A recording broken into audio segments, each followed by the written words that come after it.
So welcome everyone to the December Literary Modiin event. I'm Julie Zuckerman, author of the book Jeremiah. Books are back there. I forgot to bring one here. Today is day 436 of our new reality, and we're all still waiting and praying for our hockey to come home and waiting for an end to the fighting and praying for everyone in the Middle East to live in peace and dignity. Thank you, Alana, for that line. And I'll say a few more words about the war at the end of the session, but for now I want to turn to something really joyful, and that is the release of new Jewish books into this world. So Literary Modiin, for those of you who are new here, got started about 5.5 years ago, and I want to say thank you to Jennifer Lang, because it was her idea, or I got the idea from her. And this is now our 56th event. So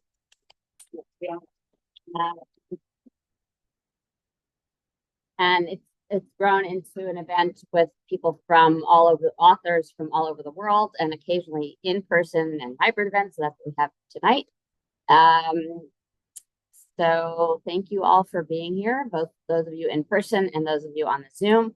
The format for today's event is that each author speaks for about 15 minutes, and then after all three authors have gone, we'll open it up to questions.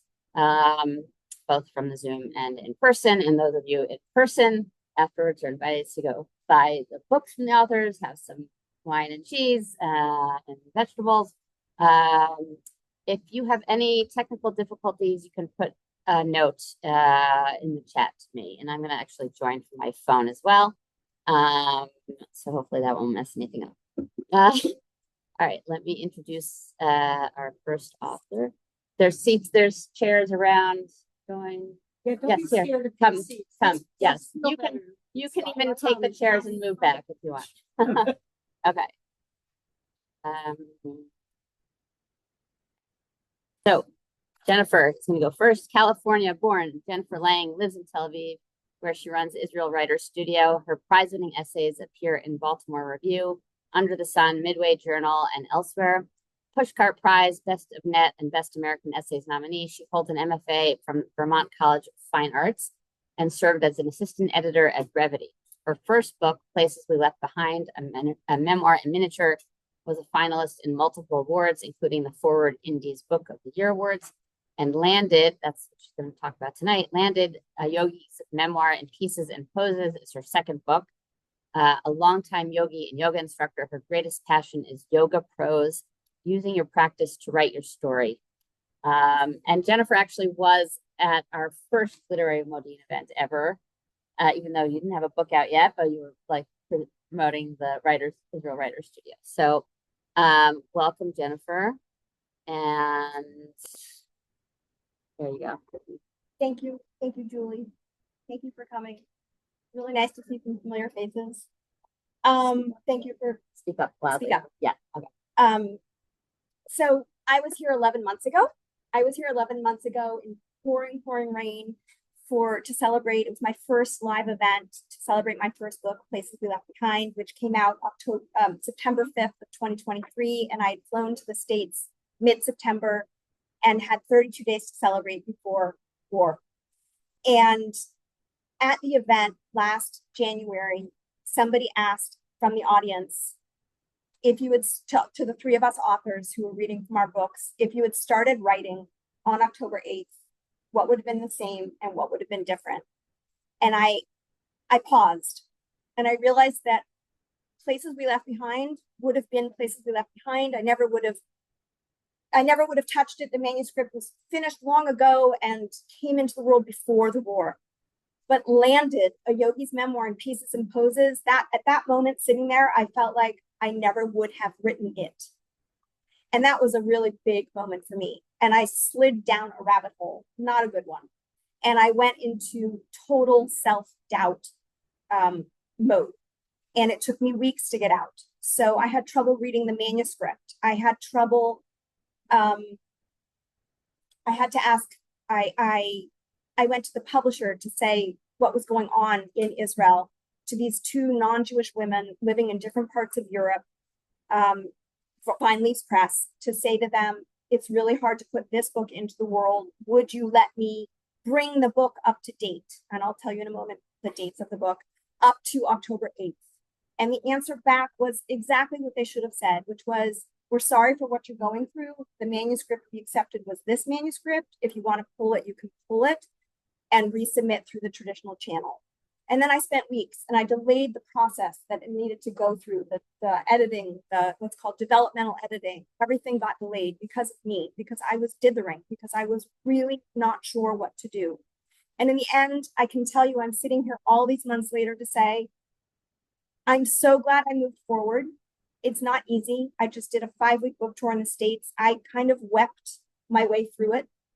Anytime a question of the elephant in the room, which was about the war, about putting this book into the world now, came up, I got teary. I get teary anyhow, but like I really got teary. So this book starts in 2011 upon landing in Israel, in Renana, and it ends in 2018. So you can see the issue. It's really current. I finished writing it in, let's say 2021, and I started submitting it, looking for a press, looking for a publisher, 2021 into 2022. So it's about a year and a half from the time you sign a contract to the time a book comes into the world. And I actually think a year and a half is a short lens. So I signed a contract in 2022, 18 months before October 7th.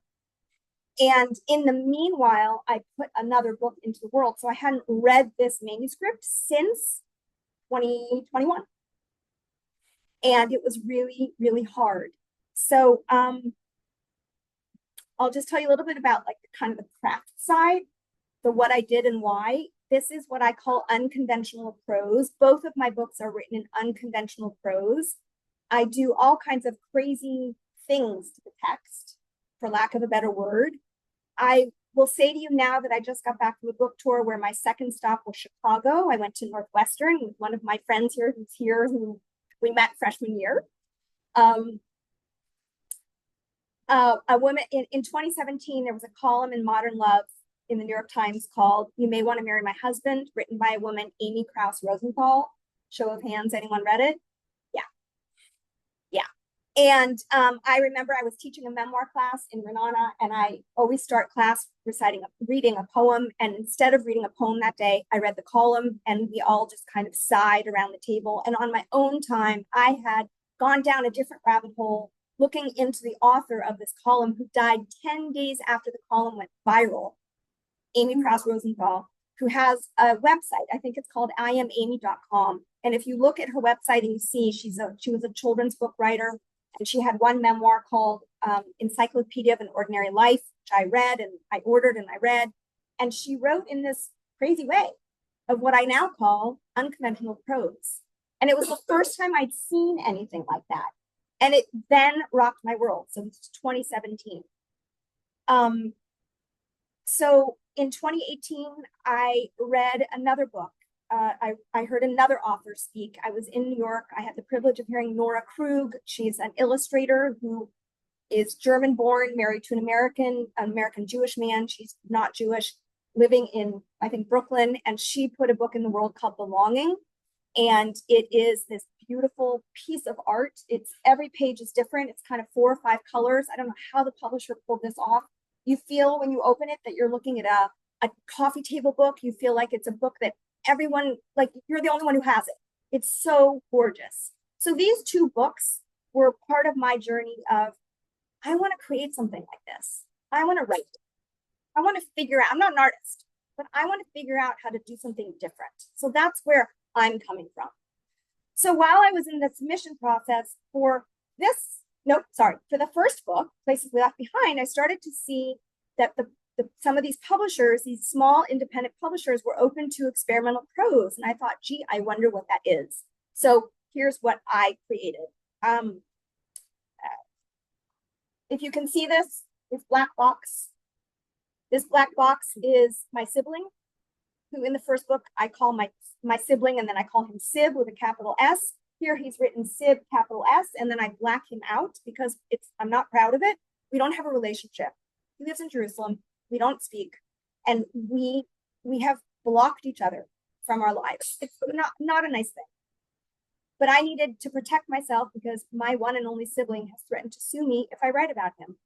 So this is like one of the things that I do in my book, in my work, to show like there's other ways to write. So I'm going to read a little bit. I have a list essay. My chapters are very tiny. I have a little list. I have thought bubbles, thought captions, where I'm showing you my inner thoughts, all kinds of stuff. So I'm just going to read a little bit. Bureaucratia. So the book is divided into 7-year-long sections, 2011 to 12, 2012 to 13. You get the idea. Starting Rosh Hashanah-ish, ending right before Rosh Hashanah next year. Each of the year-long sections are divided by a story of one of the 7 chakras in yoga, the spiritual energy centers that run from the base of the pelvis to the crown of the head. And I broke it up because I'm weird and I'm quirky, and it felt like I needed to do it. Bureaucratia. One September afternoon, my husband and I passed through security, 2011, pass through security, enter a bare bones office, and sit in standard plastic chairs. The room is vacant, save for 2 civil servants. One ignores us, the other eyes us. Closed, she says. My husband protests, like an Israeli. He explains that we have a last-minute appointment at You Name It Ministry and must bring a who knows what form with our entries into and exits from Israel for the past 10 years. Never mind that we've lived out of the country almost twice as long. Closed, she repeats. We need new everything. Identity cards, proof of residency cards, healthcare cards, city resident cards, driver's licenses, municipal parking stickers, bus passes. Our to-do list runs long like the Jordan River. Mornings at the Ministry of the Interior, afternoons at the Ministry of Immigration Absorption, and hours at the Ministry of Transportation. I steel myself for the chaos and inefficiency of the 1990s when I lived here the first time before the number system and online appointments. Bevakasha, he pleads, as if saying please means something to her. Mrs. Civil Servant pushes papers on her desk. Bureaucracy at its best.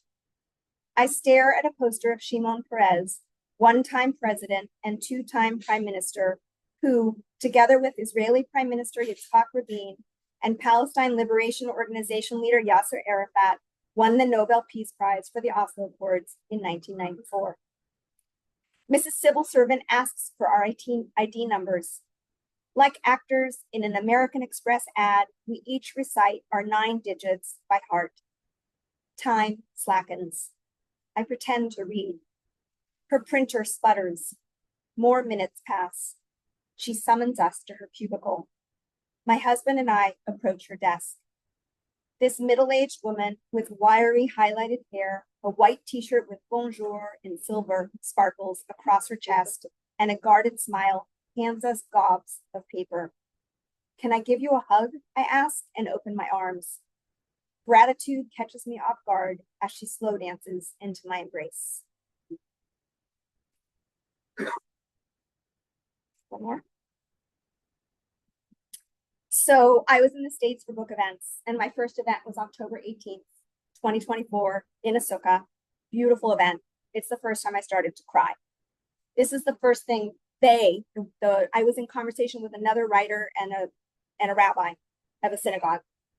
They asked me to read this. So this was October 18th, 2024. It was a Friday. And I start. 2011 again. Front page news. On Tuesday, October 18th, 2011, I linger in the appliance section of Mega Supermarket. Flat screen televisions affixed to the wall blare the same scoop on every channel from Yes to Hot to BBC. All week, I've been seeing the headlines. NPR, Israel-Palestinian prisoner swap stirs strong debate. Time, Gilad Shalit and the end of the Israeli-Palestinian peace process. CNN, why Israelis believe one soldier is worth 1,000 Palestinian prisoners. I lean on my lopsided cart and watch the second-by-second reports of Israeli soldier Gilad Shalit, held in captivity for 5 years, traded for 1,027 imprisoned Arab and Palestinian suspected terrorists. First prisoner of war, to return alive in 26 years. An Egyptian journalist interviews him in Cairo. Gilad is gaunt and ghostly. Now that you've been a prisoner, would you return to help free the 4,000 Palestinians in Israeli jails? The journalist asks. We gasp a collective breath. Strangers shout, Lo Yuman, or unbelievable. This exchange divides the country, 2/3 for versus 1/3 against. Controversial, like everything else here. Gilad composes words. He's happy as long as they don't engage in terrorism against Israel.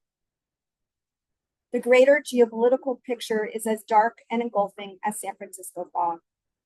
What if Prime Minister Netanyahu liberates someone whose sole aim is to strike back, wreak havoc, and obliterate us?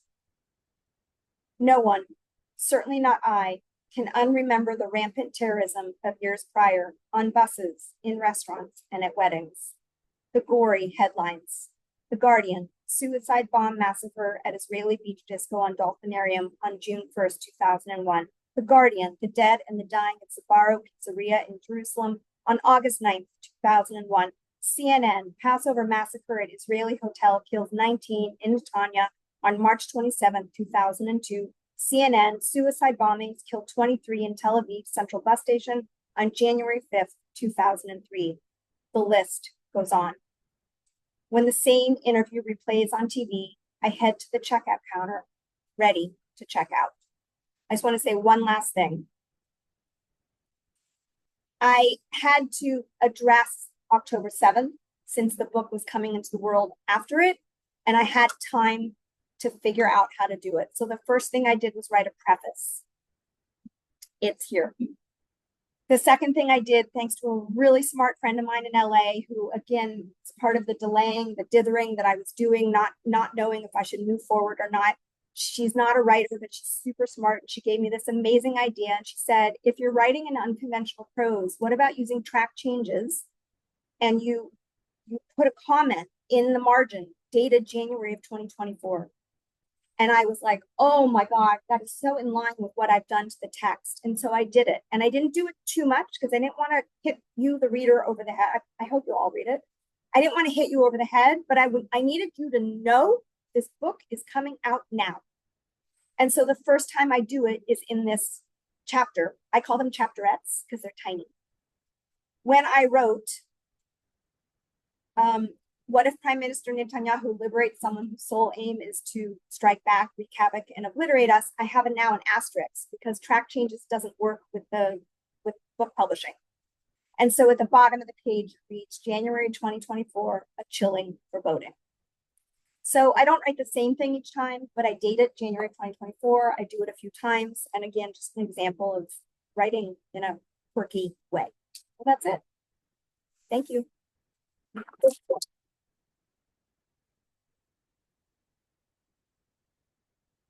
You, Jennifer, and I think we all know who one of the prisoners who was released back then was. In case those of you on Zoom are not familiar, Sinwar was one of the prisoners who was released in that, and yes, the mastermind of October 7th and the head of Hamas in Gaza until he was eliminated. So he was one of the prisoners that was released in 2011. In the Gilad Shalit deal. So very chilling indeed. Okay. Now we're switch gears completely. Okay. As I introduce our next author, Norrin, when Norrin Ripsman isn't writing fiction, he's a professor of international relations at Lehigh University in Bethlehem, Pennsylvania, and the world's worst saxophonist. Why? I should have had you bring your saxophone. Okay. Born in Canada, he has lived in 11 cities, 6 countries on 3 continents. He received his PhD from the University of Pennsylvania in 1997 and currently lives in suburban Philadelphia.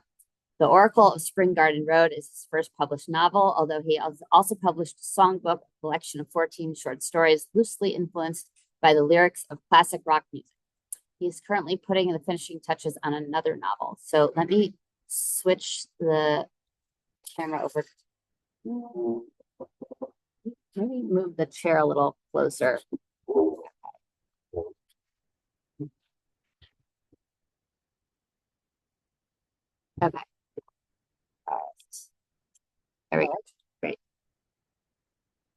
Thank you very much, Julie. I really appreciate being here. It's a pleasure to be here with some of my oldest friends and best friends in the world, as well as meeting some new friends. So always wonderful to be here in Israel.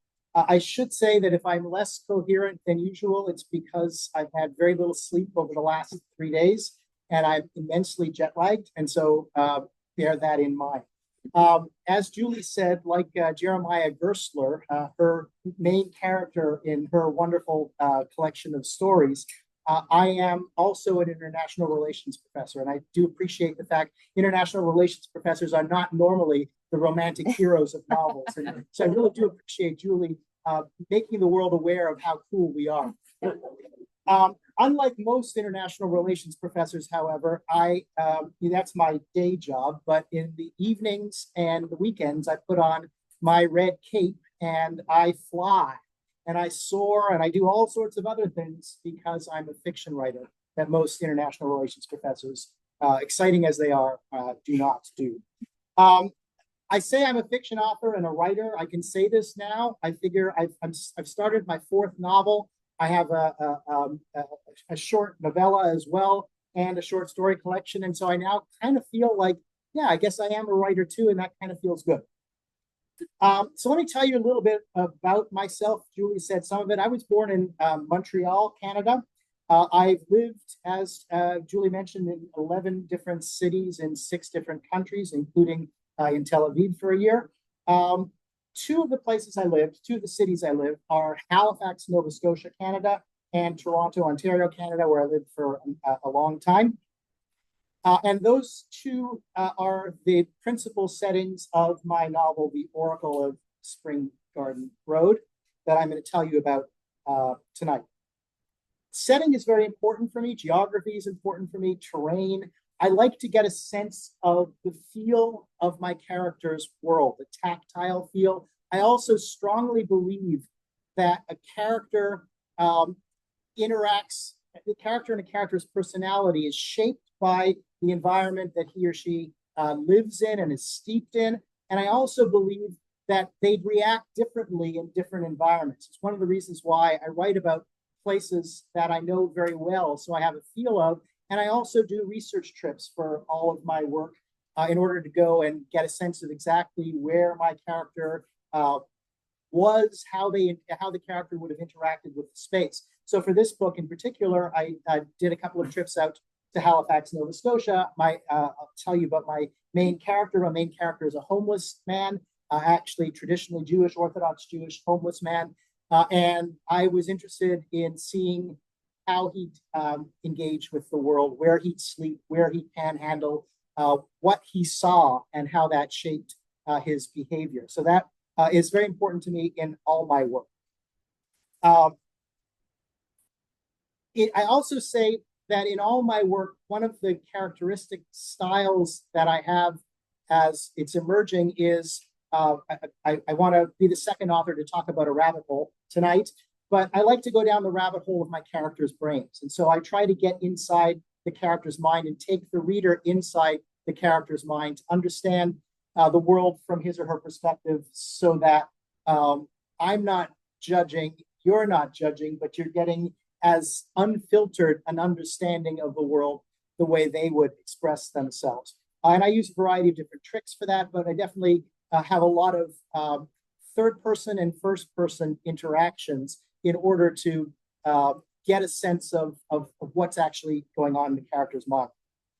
So let me take you on my plan for tonight. Instead of reading one large block or one large reading, I'm going to give you 2 smaller readings to give you a flavor of the novel. This novel is, in fact, 2 novels in one. I'm cheating in a way, because it's about this homeless man known as Crazy Eddie, who lives on a main commercial street in Halifax, Nova Scotia, in front of it. Well, he dispenses his wisdom in front of a bank. He lives in a park not far from there. And he's a mystery for the locals. The locals are really puzzled by him because he doesn't behave like a normal homeless man. First of all, he's supremely intelligent, brilliant even. He's highly educated. He also doesn't fall for some of the vices that many homeless people do. No one's seen him drink. No one's seen him take drugs. They have seen him do quirkier things, like they're it reports that early in the morning, in the middle of the park that he calls home, he often wraps himself in this white shawl and mutters some kind of incantations that they're not really clear on. Some of them think that he's perhaps a Klan member and performing some kind of KKK rituals as he's doing this. But they wonder, what's he doing there? Like, who is he? Why is this guy, who obviously has all the advantages, on the streets? It doesn't make any sense to them. And so part of the novel, one half of the novel, one main part of the novel, is figuring out who he is. And you're introduced to Gabriel Klein, who was raised in Toronto, grew up to doting, devoted, loving parents who were immigrants from Hungary, who made so many sacrifices for their son and gave him every advantage in the world. And he certainly looks like a very gifted child, a gifted young man who has the world at his feet open before him. And we see how his singular personality and his worldview takes him on the path to oblivion over the alternating chapters of the novel. And then the second novel in here is in the present. After 20 years on the street, the man they call Crazy Eddie, or Gabriel, decides that it's time for him to re-engage with society. It's time for him to find his way off the streets, if he can. But he's very nervous about this. He's not certain that he can. He's decided he's going to do this with the help of a very kind woman named Jane, who's taken some pity on him. And he creates a plan, agonizes over a plan to do this on his own terms. And the question is he able to do this? Or after 20 years of habits of life away from society, is it too late? And that's the second storyline of the novel. So I'm going to start with my first reading to give you a sense of Gabriel's world on the streets. And in particular, the difficulty he has in winter, in the harsh climate, surrendering into a shelter. By late November, there could be no more pretense of invincibility. No more delay. The shelter was Gabriel's only recourse for the long, harsh winter. Once again, he needed to steel himself for the assault on his dignity, his independence. As he did every year, he grudgingly packed up his bedroom, his life, into his trusty duffel bag, bid a painful farewell to the park, and began the disheartening hour-long walk to the shelter. The first night was always the hardest. The dormitory hall was an unholy cacophony of irritating sounds. The man in the cot to his left snored loudly and irregularly all night. Had it been an even, regular snore, Gabriel might have been able to adjust to it, in effect, to filter it out of his mind. Its unpredictability, however, its unevenness, at some moments the sonorous blast of a trumpet, at others the sedate purring of a kitten, made it all the more jarring. Elsewhere in the room, a man called out pathetically in his sleep, "I'm sorry, Bertha!" Perhaps to a wife or a daughter he had wronged during his misbegotten journey through life. Another man, exactly which Gabriel couldn't ascertain in the dark, wheezed audibly and coughed throughout the night, no doubt suffering from emphysema owing to an adulthood of smoking. From other corners of the room came sobs, the metallic shrieks of the clock springs as sleepers shifted positions, the staccato, flatulent eruptions from those who had difficulty digesting their meals, and the occasional profanity-laced tirade from dormers unable to rest on account of all the foregoing. And through it all, the incessant ticking of the round, white institutional clock, that cruel metronome heralding the passing of each second of lost sleep. If hell had a soundtrack, Gabriel decided, this would be it. So something happened to me on my journey as I wrote this novel. And that is that I discovered my Jewish voice. When I started writing the short story collection, Songbook, 14 short stories, loosely inspired by the lyrics of classic rock music, I took to heart the advice I was given by other Jewish authors, even before October 7th, that this isn't the time for Jewish characters, for Jewish themes, because there's no interest or appetite for it, and it's certainly not in the publishing world. And I was advised, don't do it. And so I wrote a largely generic, there are a couple of Jewish characters in Songbook, but I tried to write a generic short story collection. I'm pretty happy with the short story collection. Gotten good feedback for it. However, what I realized when I wrote this is that this is my voice. I'm writing as a Jew, as a traditional Jew, as an Orthodox Jew, and that is who I am, and it was freeing to write this. And so I'm on my fourth novel now. Since I started this, I haven't gone back. I write with Jewish characters, and I write Jewish themes, and I'm really happy that I do. It seems to me more authentic. But I'm not writing a Jewish novel. I don't see it as a Jewish novel, and I don't think I'm writing for Jewish audiences. I see myself, one of my favorite authors is Graham Greene. I don't know how many of you like Graham Greene, but I love him. And he's a British Catholic, and he puts his Catholicism front and center.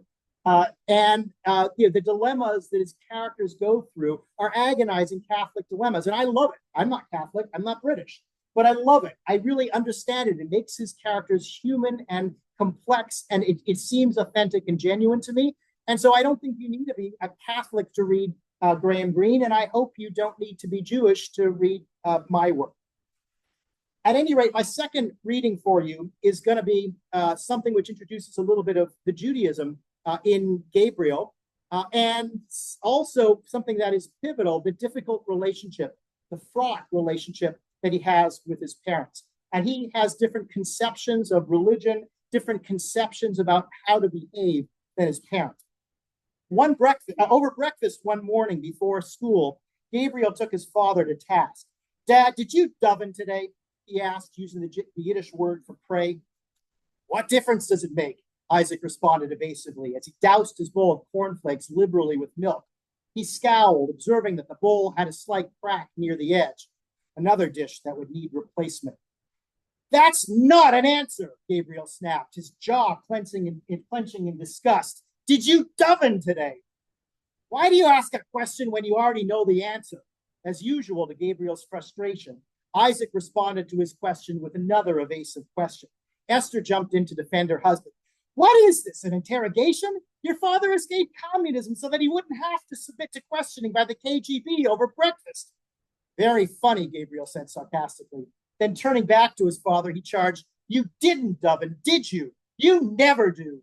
"No, I don't, okay? Sadie never did. Neither of your Zadies. It wasn't how we were raised," Isaac replied, the veins in his right temple twitching in exasperation. "How can you call yourself a Jew if you don't even daven?" Gabriel asked with contempt. Isaac colored. He slammed his spoon down into his bowl, splashing milk all over the table. "How dare you say that?" he raged, clenching both of his hairy fists. "We kept the tradition in the old country, despite pogroms, the war, communism, risking our lives. Now that you've got such an easy life, you accuse us of not being Jewish enough?" "Fine," Gabriel yelled back. "So now that it's so easy to be Jewish in a country that allows us to, why don't you daven? Why don't you keep kosher?" "What are you talking about?" his mother intervened sanctimoniously as she wiped the errant milk with a rag. Her hair had begun to gray in places, but her face was still vibrant. "I keep a strictly kosher home. I only buy meat from the kosher butcher. You know that." But you went out last Sunday and had cheeseburger from McDonald's. That's not kosher." "Ah, Gabriel, that's the way we were raised. All the Jews back home kept kosher in the house, but were more flexible outside," Esther explained, hoping to reduce the intensity of the dispute, which shattered the order, the tranquility of her kitchen. "Why do you need to be flexible?" Gabriel challenged, anger flashing in his steel blue eyes. "There's so many kosher restaurants and stores right here on Bathurst. What's wrong with Marky's? If you want fast food, why not Medved's? Why do you have to eat at McDonald's?" "You don't appreciate all the sacrifices we made for you," Isaac shouted, ignoring the question. "We've done everything to give you a good life, to give you all the opportunities, a decent home, violin lessons, a nice bar mitzvah. All you can do is criticize us." "Oh, here we go again with the guilt. Listen, do you even believe in God, Dad?" "Do I believe in God? I'm late for work and he asks if I believe in God. What kind of a question is that?" Isaac complained, the wind whistling through the triangular gap between his upper incisors. "Let's just say that I believe in him, but that God and I have an uneasy peace. If you believed in God, you'd keep kosher and daven, Gabriel reasoned. It's as simple as that. It occurred to Gabriel in a flash of insight that family was an artificial construct. You choose your friends, but nobody gets to choose their parents, their siblings. If he were not related to his parents, he decided, he would have nothing to do with them. They would be like all the students at his high school, at his school that he passed by in the halls without ever meaningfully interacting with them. Yet the bond of blood forced him to butt heads with these stubborn, selfish people each and every day. The argument continues, but I'll leave it at that.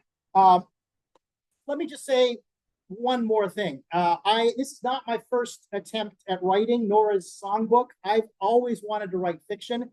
I wrote my first partial novel when I was 15. Never finished it. Still have it in a drawer, and I laugh at it because I'd never write that today. But it's a great feeling to be here as an author in front of you, and I thank Julie for the opportunity.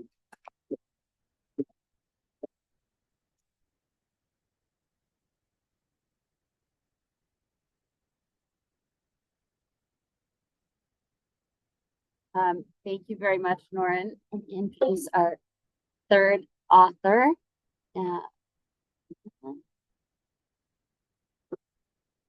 Glad to hear you kept at it after your 15-year-old self, because my son also has wrote like 60,000 words of a novel, and he was in 9th or 10th grade, and he hasn't got back to it, but maybe there's hope.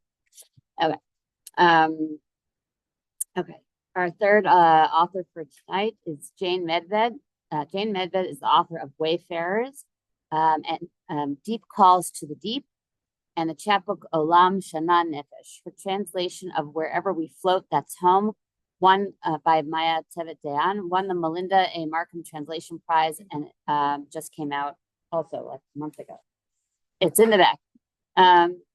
Her work has appeared in the anthologies Breaking the Glass, Contemporary Jewish Poetry, and Ache, The Body's Experience of Religion. Her awards include winner of the 2021 Rhino Translation Prize and the 2021 Janet B. McCabe Poetry Prize, honorable mention. Her translations of Hebrew poetry can be seen in Kala, Hayden's Ferry Review, and Copper Nickel. She is the poetry editor of the Ilanote Review and a visiting lecturer at the graduate creative writing program at Bar Ilan University. So, congratulations. yeah. Okay, wait, I have sorry, to. Okay, let me see. Yeah, okay. Novel, memoir. Okay, so this is poetry. This is my second book of poetry, not counting the chapbook. And I once heard Alexander Chee say, luckily you only have to write your second book once. This took 5 years to get published. It went through 5 complete revisions, different titles. Once upon a time it was called Last Known Address, then it was called Home Interrupted, then it was called The Broken Compass. It went through all the sections were changed. They had titles, they didn't have titles. The poems were moved around. Some of these poems are 10 years old. I've forgotten I'd written them. I guess so. I'm like the poster child of don't give. Just don't give. There's 4 strands in this book of different themes that run through it. The opening theme, I guess the one that underlies most everything, is the disappearance of my nephew in a helicopter accident, where the helicopter, he was a helicopter pilot. He was learning to be an instructor, and he was with his instructor, and they got sent into a storm, and the helicopter went down, and everything disappeared. And it took a year to find the helicopter, at which point there were no more bodies. So that's the opening of the book, and it kind of simmers underneath. The second strand is my mother's decline, let's say, into dementia, and the family's response around that, in particular my father, who just kind of shut himself up and locked himself up in his falling apart house. Then there's a whole bunch of Jewish stuff, which you don't actually have to understand on that level. There's poems that are written in here that are based on different prayers in the Ashkenazi Siddur. the prayer on seeing two blossoming trees. There's a prayer for on seeing exceptionally beautiful people and fields. There's the Wayfarers prayer, which is what, Tfilat Haderech, which is where the title is taken from. There's a series of sonnets that are based on Pesukim from Midrash Rabbah, which is Bereshit, which is like fast. It's like poetry. You don't even do anything. And there's a whole series of poems that are based on the Pri Tzaddik. Now, you don't have to know anything. It's all in the note section, but it just kind of simmers underneath everything. And if anybody's curious, whenever I get a new book of poetry now, I go straight to the notes. That's the very first thing I read, because I find that's the most interesting. That really gives a perspective on who the author was reading, who influenced them, what they were trying to do in the work. And anyway, so that's all back there. And then there's personal confessional poems, if you want to put it that way. So that's sort of like the flight plan of the book. And I'm just going to read a few poems, and I'm going to read them in the order they appear. Books of poetry these days are, it used to be like collections were just collections. I mean, they were just a bunch of poems, but more and more so, they have a narrative arc. And certainly this and my other book were designed to be read from the beginning to the end. And the order that the poems appear and the way that they play off of each other is intentional. And, so the desired effect, if you can make it through it, is to read it. Let's see. Nobody. Okay, I will give you a 6. And I'm just going to read them straight through without any explanations. They always say if the explanation is longer than the poem. Their helicopter fell, then disappeared. How the lungs would love to inflate and rise through the broken windshield, past the muddy water, back into the shallows, which are still sky and rest on the reassuring shelf of horizon. The ocean, as seen from above, blue with snowy peaks, or from the beach, where lips of water pull back the sand. But the metal buckles hold even as the glass pops and the screws give up. The ocean bathes and enters. The ocean suffocates. The ocean squeezes their beating hearts and feeds them to the currents, the rows of needle teeth. Fish come and nibble on the 2 pilots who shift but go nowhere. Sound loops underwater from all directions until it hides them. Even the radio is no longer visible.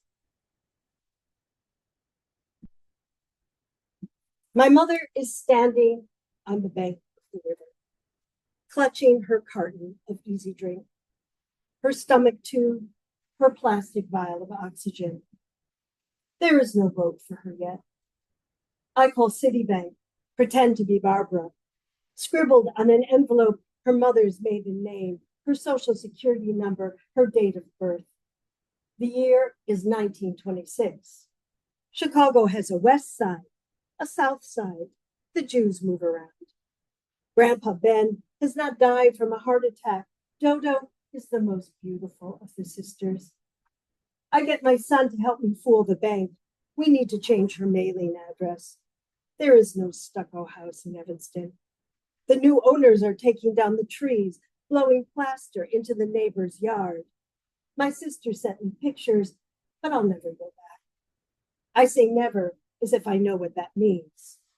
I make my voice wobbly for the nice lady in the call center. This is me at 94, 95. She is most sympathetic, and my mother is going nowhere.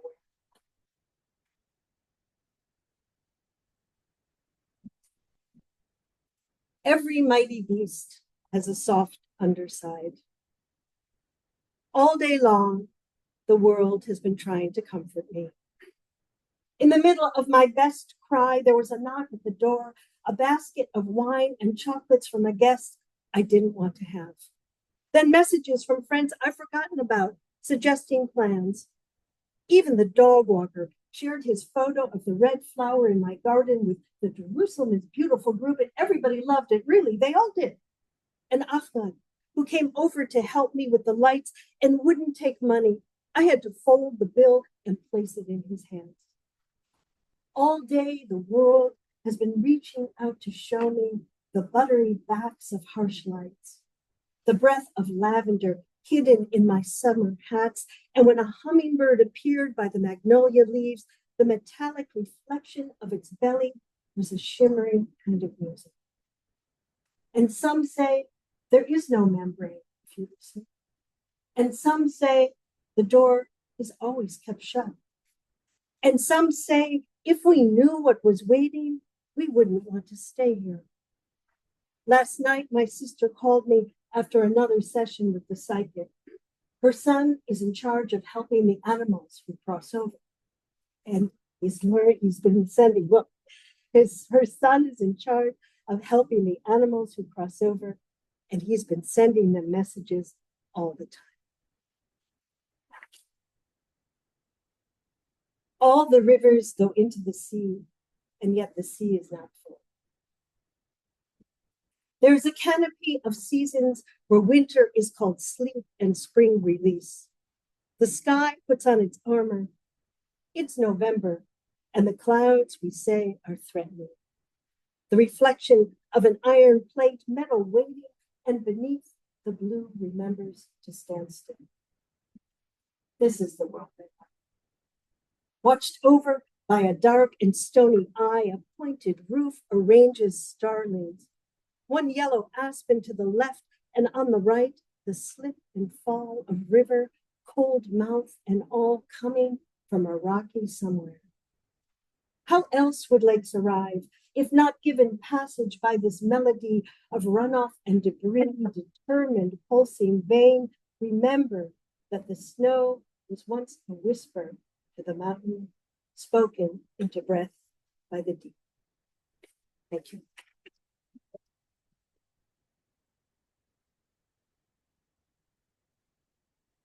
Thank you, Jane. Please, people on the Zoom, feel free to put your questions in the chat. I see there was one already, and people here, just raise your hands, and I'll try to repeat. Go ahead, Shelley. Yes. Tell us about behavioral traces of mental illness I'm just going to repeat it so the people on Zoom can hear.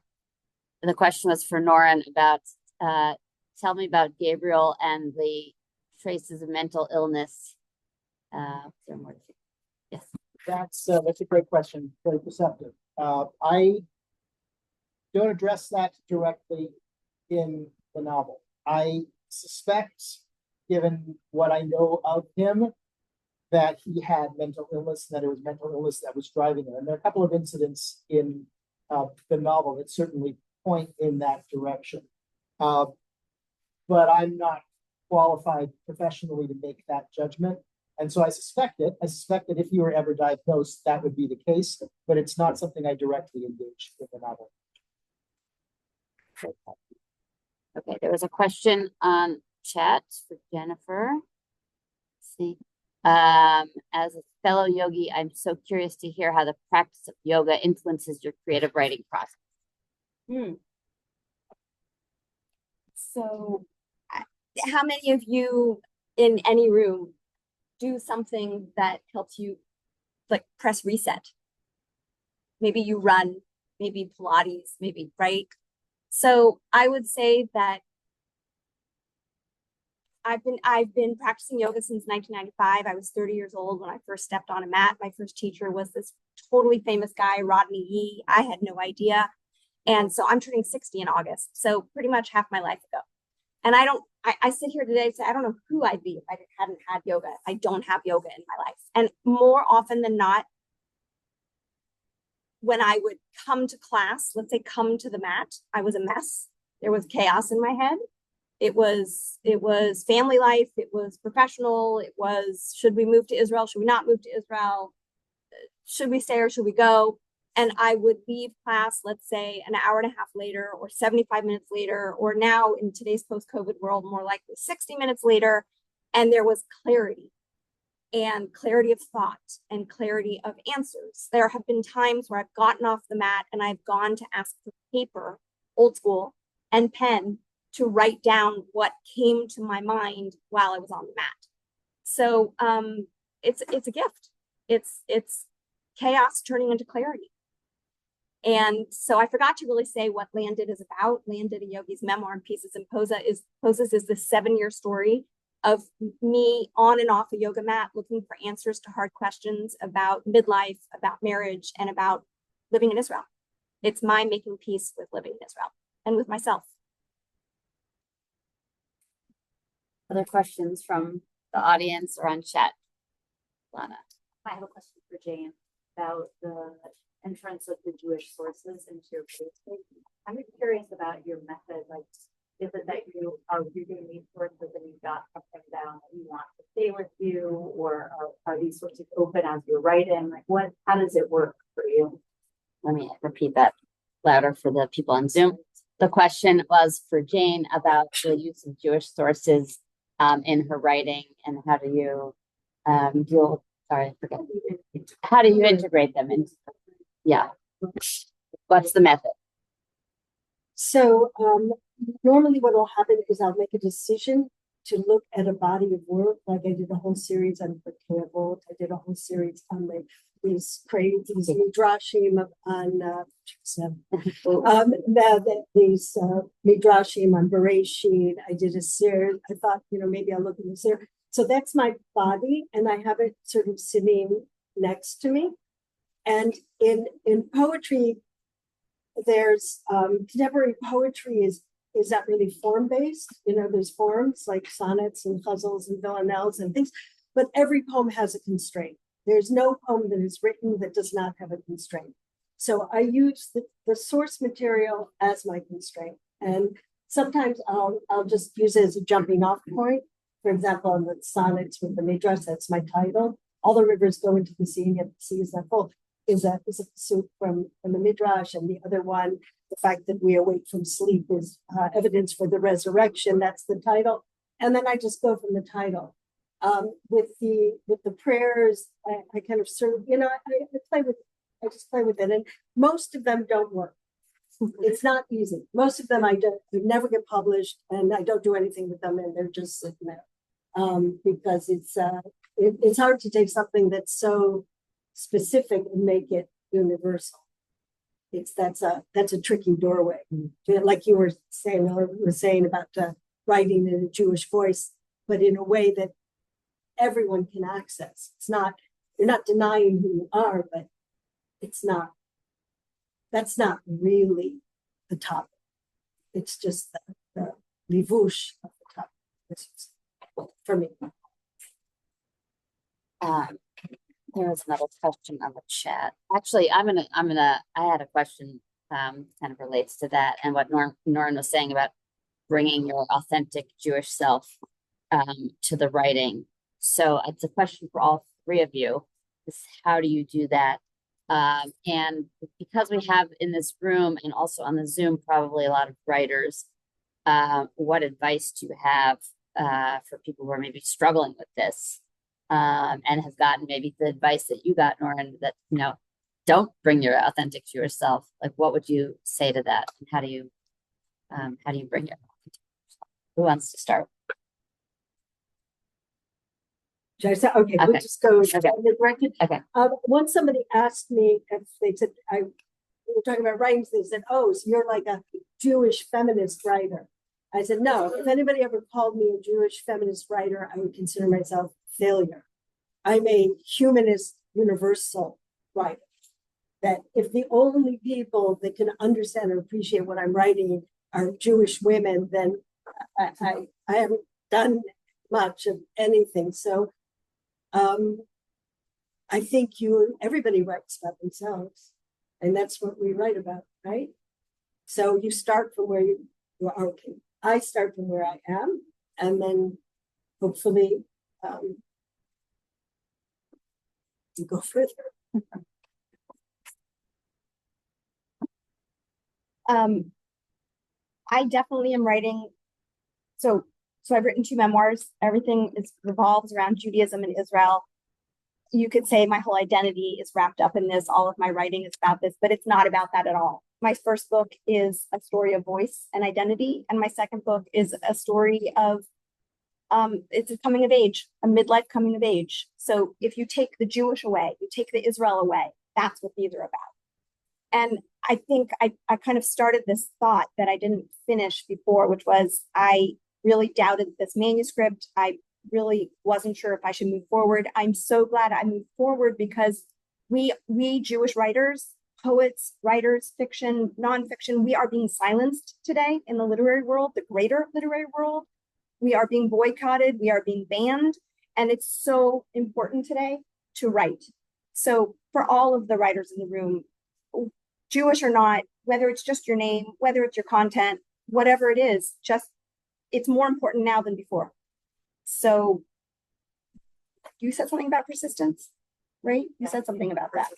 It's persistence in a different way. I thought you said resistance. Persistence. No, persistent. It's persistence in a different way. And on that note, the publishers of both my books, Vine Leaves Press, these are non-Jewish. Well, I'm not so sure. I think it's one Jewish woman in Germany and one non-Jewish Australian in Athens, Greece. And I mean, they have been standing by me the whole time. And I just want to say, go Vine Leaves Press. There are presses out there. No, none of my publishers.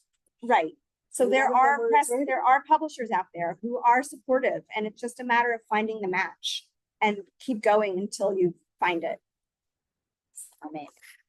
So I'd say several things. First of all, on the challenge out there, it's real and it's tough, and the pressures are real. So, for example, the Oracle of Spring Garden Road, I got just heartbreaking experiences as I marketed it, because I had an agent who told me she absolutely loved the novel, said it's a really wonderful novel, but she said there are 2 problems with it. It's too Canadian and too Jewish. And that was like, so that's a reason to reject it. And she said, there's not going to be a market for it. And I had a publisher actually in Nova Scotia, which was rather appropriate, who said, this is a really good book. He says, but if he publishes this, he's going to lose money because no one's going to buy it. And it was just very frustrating. Like, I could understand if people said, I don't like the book, or it's not good enough. But to say, I really love it, but it's too Canadian and too Jewish, no one's going to buy it, is really difficult. However, having said that, you say, how do you deal with this? Well, first of all, I think that, I've got a colleague in a writers group who keeps on reminding us what Saul Bellows says, which is writers write, right? It's something that's in you. You need to do it. You do it for yourself and not for others. So for the first thing, you've got to do what's authentic for you and what's real for you, whether or not it's going to see the light of day later on. The second aspect, how do you do this? How do you write based on your Jewish authentic self? Well, you write about what you know. You write about experiences you understand, characters that you can relate to, dilemmas, conflicts that are what you can relate to, which are often uniquely Jewish. So the scene that I read to you is a very real conflict that I understand because it's from my world. And so even though it's not a conflict that I went through as a child, but I can understand how this could happen in the milieu that I'm in, and therefore I could channel that. So write what you know and what you're comfortable with, and it's going to feel a lot more genuine and real to the reader than if you try to force something to fit the boxes that the publishing world is telling you to fit. There's something in the chat, Ron. Okay, from Efrat for Jane, what is the process of writing a poem for?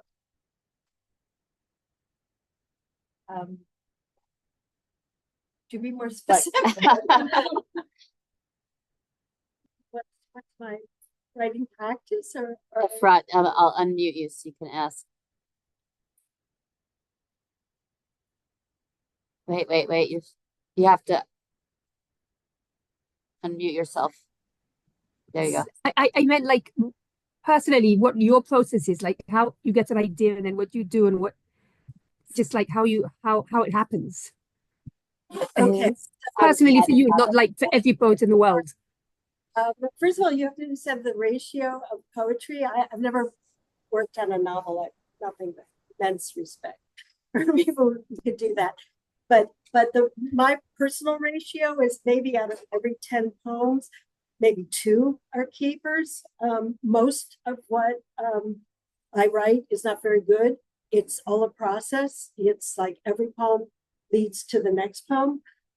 Robert Frost has a great quote. He says, if there's no surprise for the writer, there's no surprise for the reader. So I try very hard not to know what I'm going to say. There's all sorts of techniques and tricks and prompts and things to get your conscious mind distracted so that your subconscious can come up with the good stuff. And then I just keep writing until things start to pop. Terrence Hayes says, you feel the heat.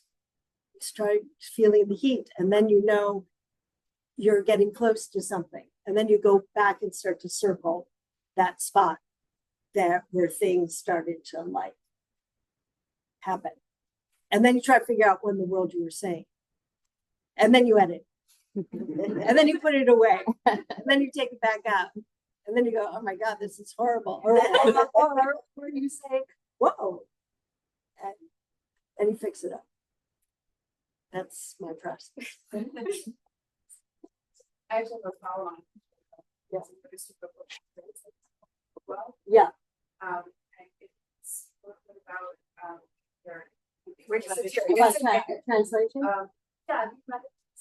and why we feel strongly about translation. Do you translate other languages or is it Hebrew or No, unfortunately, Hebrew is the only one. I mean, although it's not a Question was about Stephen translation. Mitchell is this famous translator. He translated all sorts of languages he can speak. So I don't know. I'm not going to get into that.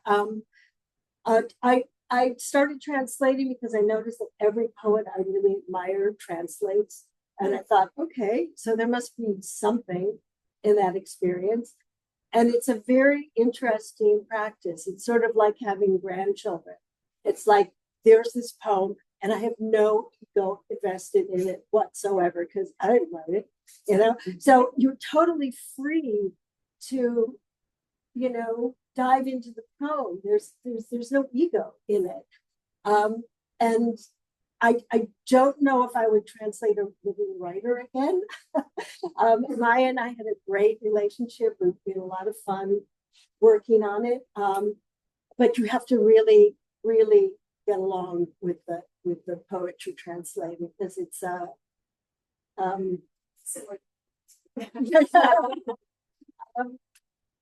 can I say about translation? A lot of interesting things to say about translation. In poetry, it's never literal.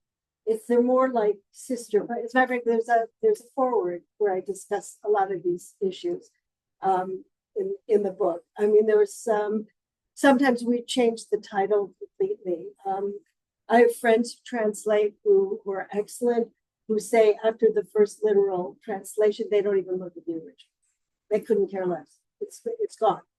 And they focus on the translation, the sister poem, which is definitely a technique.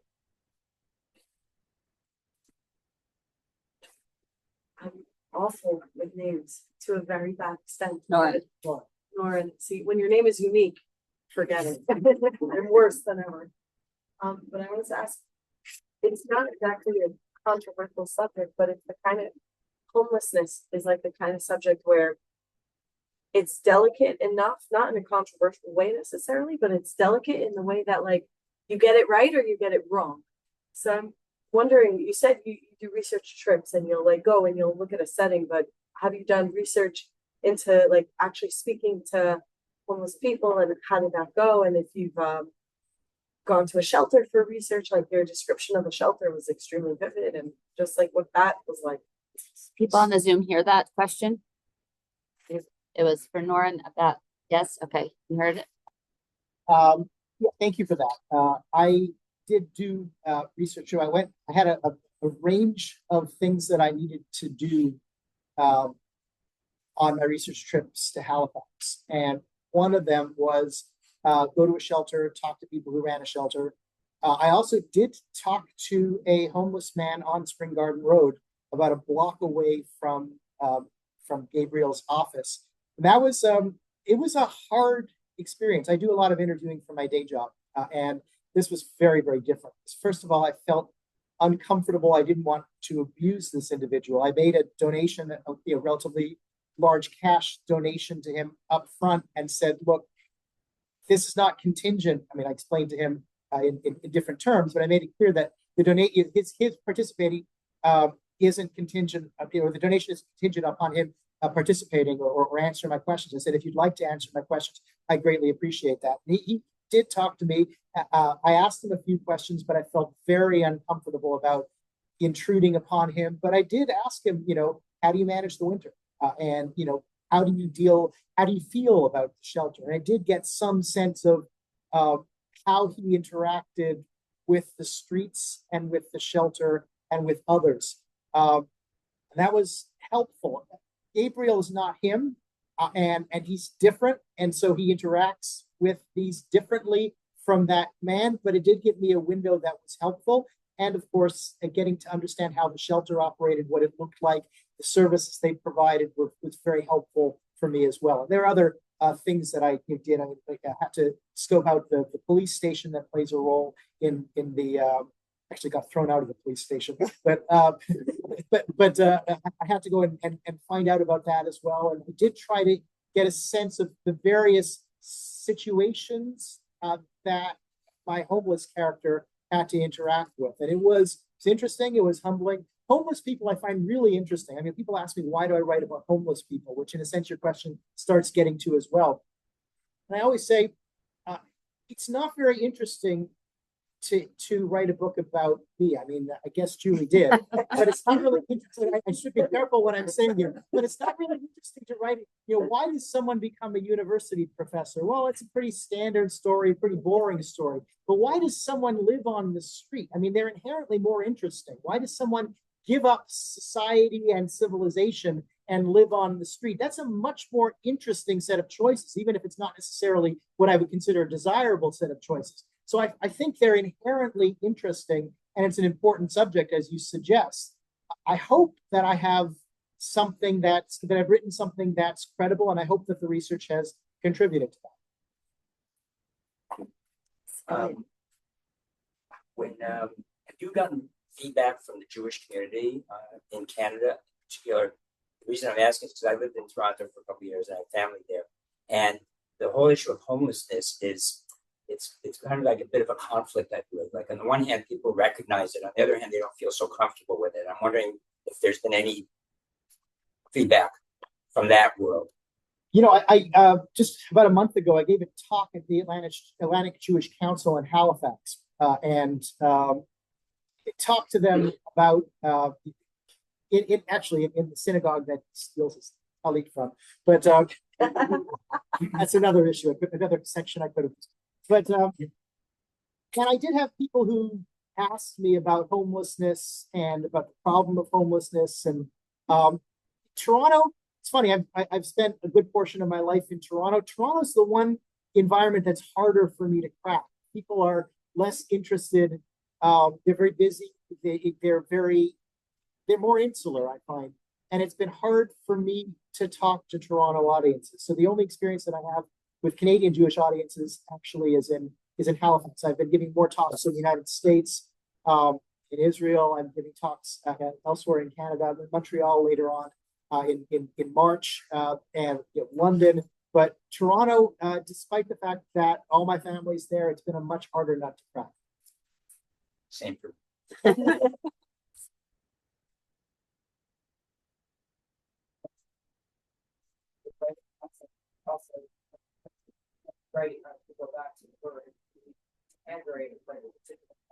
The question was really hard to hear the question. Let me repeat that.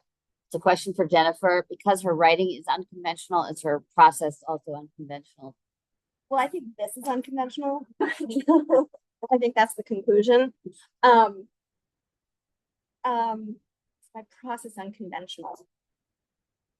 No, I sit at a desk. I don't move to the next sentence until this might be unconventional.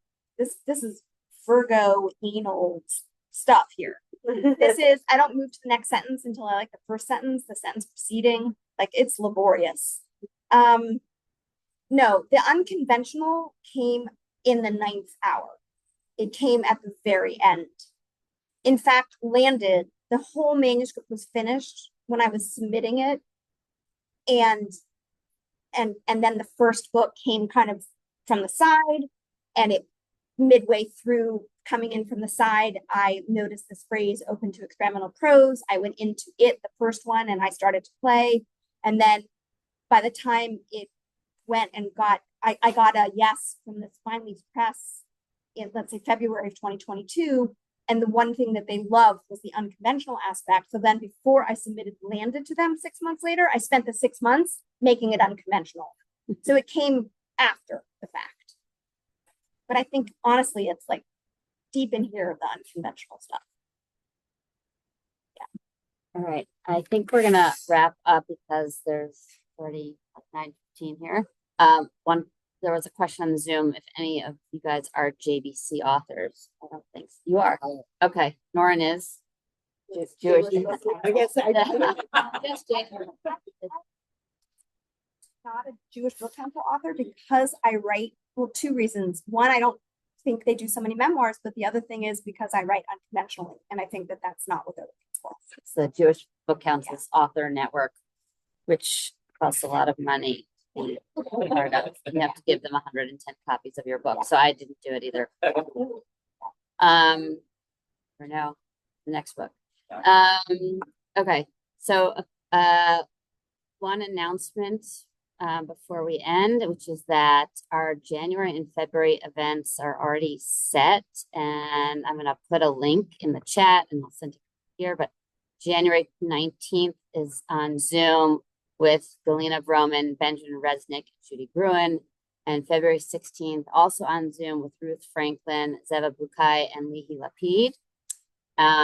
So like more all-star lineups coming your way. And then March 23rd, we're going to have another in-person hybrid event here and on Zoom with Ayala Tzabari and Avi Landis and author number 3, TBD. So save the dates. March 23rd. Yeah. After Purim, between Purim Pesach. And we're just going to close with what we've been doing for the last 14 months. And I'm going to share my screen, and people in the room will just have to listen along with me. People on the Zoom can follow along as we say the prayer for the hostages. And I gotta move the Zoom thing. Mishaberach Lashvuim, Mishaberach Avoteno Vimoteno, Abraham Sarah, Yitzchak Rivka, Yaakov Leah Rachel, Vet Lochamenu Yehoshua David Yehuda, Dvorah Yael Yehudit, ויברך את שבויי ונעדרי צה"ל והאזרחים והאזרחיות החטופים והחטופות, הנתונים והנתונות בשביה ובצרה. יהי רצון מלפניך, אדוני צבאות, שתפדה נפשם משבי ותחזירם במהרה לארצם, למשפחתם ולביתם, בריאים ושלמים בגופם ובנפשם, ותיתן תבונה בלב העמלים לשחרורם, ותיתן רחמים בלב שוביהם, ויקוים בהם הכתוב, כל ברמה נשמע נהי בכי תמרורים רחל, מבכה על בניה מעניה, בנחם על בניה כי איננו, כה אמר אדוני, נמעי קולך מבכי ועינייך מדמעה, כי יש שכר לפעולתך, נאום אדוני, ושבו מארץ אויב, ויש תקווה לאחריתך, נאום אדוני, ושבו בנים ובנות וכולם. And that's from Sefer Yirmiyahu, the original. Okay. Thank you everyone on the Zoom. I'm gonna end Zoom now. Everyone in the room, stay here, stay seated for 1 second. See you all next month, and Sorot Tovot, everyone. Bye.